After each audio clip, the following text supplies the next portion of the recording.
Hey y'all, how are you doing today? This is Rosalind Marie. You're a financial wellness and birth coach, and I help families prepare to make sure that they have financial peace of mind from the time that they enter the earth until the time that they leave the earth and beyond, right? Because if you don't put a plan in place, you will not have one in place. And that's not just for you, but that's also for your family and those that you leave behind, right?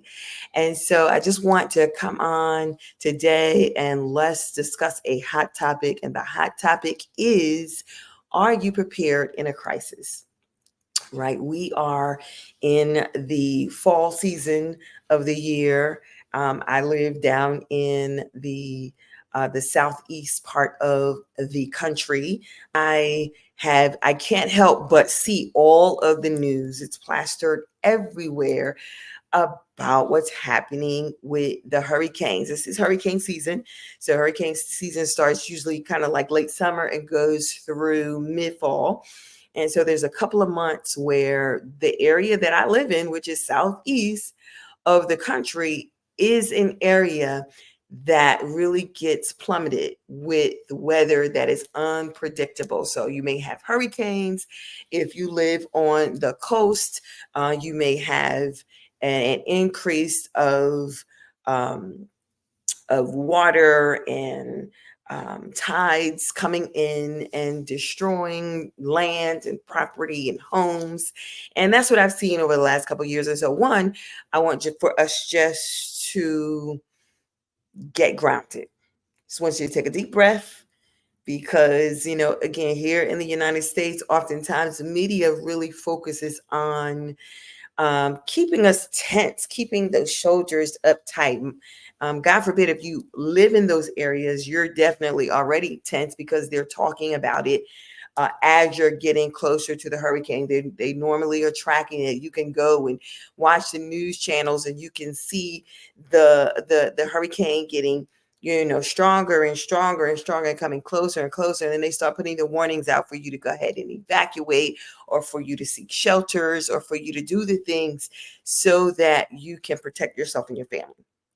So let's take a moment to take a breath. Inhale, exhale, inhale, and exhale, inhale, and exhale. And I want you to imagine, first of all, that everything is well, all is well. Because everything that we believe starts in the mind. And there is a saying that says, if you prepare, right? Or if you are ready, you don't what? Y'all can probably fill it in. You don't have to get ready.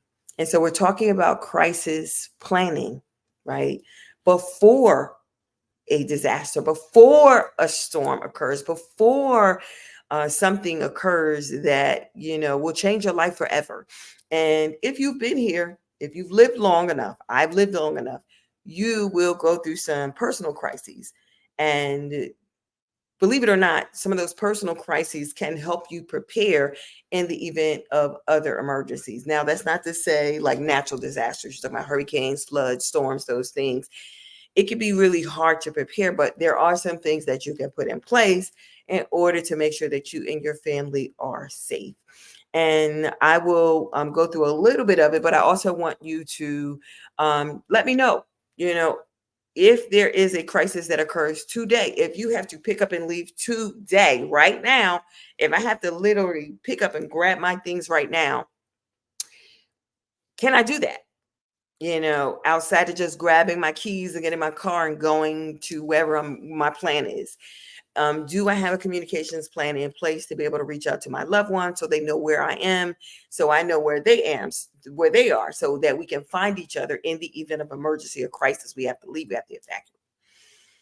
The sad part of this is most of us kind of just keep going like everything is good and it'll never happen to us. It never happens to you until it happens to you. And so I want for us to be better prepared so that in the event of an emergency, you can be prepared. You can have a peace of mind. You have a place to go. You have your communication plan in place. Who is on your emergency list? Who are those top 2 or 3 people that you can reach out to, or send a message to, in the event that your Wi-Fi goes down, right? What is the plan? Do you have tools that you can reach out to? Do you have a solar powered radio that you can be able to get updates from? Do you have a portable charger that you can plug your phone into if you need access, right?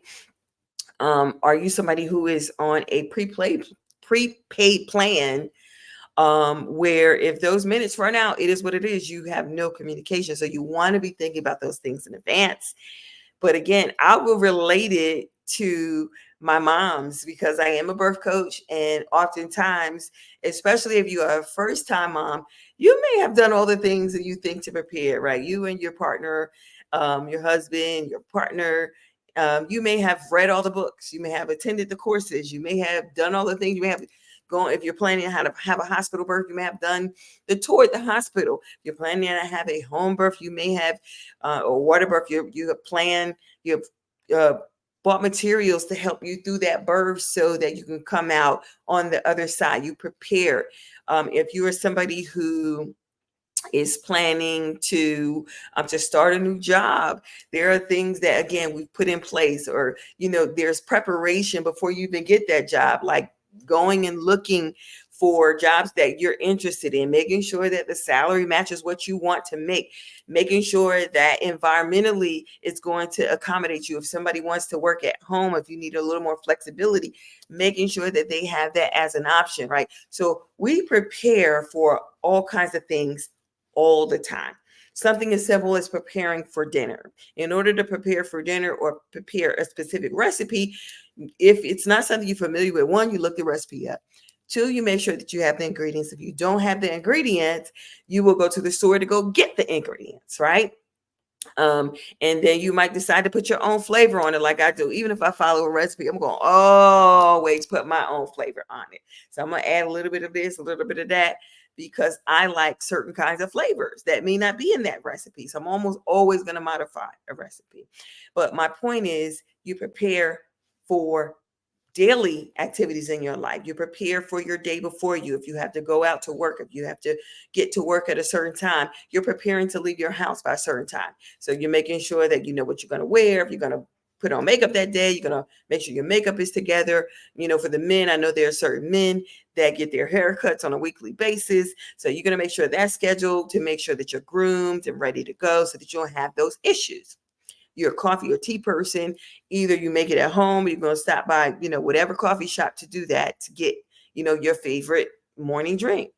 If you're somebody who exercises, you're going to do that. My mat typically stays on the floor because I practice wellness every day. So if I don't get on the mat automatically, I'm usually going out and I'm usually going to walk. So I'm doing some kind of movement every day because I'm incorporating movement into my life every day, right? And so those are some things for me that help me prepare to get myself in the right mindset. I am a believer. So I am opening up the book. I'm doing something new now where I'm reading the Bible in a year. So I have my Bible, I have my journal, I have my guidebook, and I have my utensils to be able to write down, my pen, my highlighter to highlight some passages for me. That helps me get my mind set up so I can do what? Here it is over here. Awake with joy. Those are things that I do on a regular basis. So when it comes to a crisis, there are certain things that you want to put in place in the event that you do have to go and evaluate. Share with me, what do you do to prepare for a crisis? What are things that you have put in place or that you need to put in place, supplies that you need to have, supplies that you already have in the event that you need to act fast, right? And so I will be sharing some of those tools as I go down. I'll actually bring y'all with me so you can see what I am doing to prepare myself and my family in the event of an emergency. My first thing that I did was I reached out to my dad, who's actually in another state, and we started having these conversations because my relative that I would normally reach out to if I couldn't if my parents aren't answering the phone, is no longer with us. And so now I need a second level of communication with other family members that are near my parents, because they're about 6 hours away from me, so that if something happens, I can be in touch with them. How about you? Are you connected to people either in your community or extended family members, so that if something happens, they know how to find you? If something happens to them, you know how to find them. So I'll start with that. Let's just start with, communication. Communication is one of your first lines of preparing for a crisis. What happens if we need to leave immediately? Who knows that? How can you send messages to make sure that you let your family members know where you are and that you're okay, or that you need help? Okay. And so we'll start with that.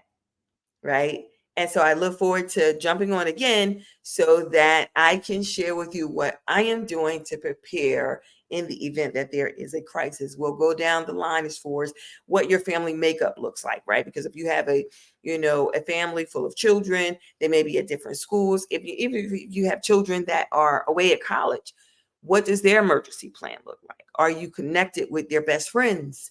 Are you connected with some, faculty and staff members that are at their school, where you can send a message? They can send a message to you in the event that they can't get to you. And so again, Rosalind Marie, I'm your financial wellness and birth coach. And today we're talking about crisis. Are you ready in the event that a crisis comes through?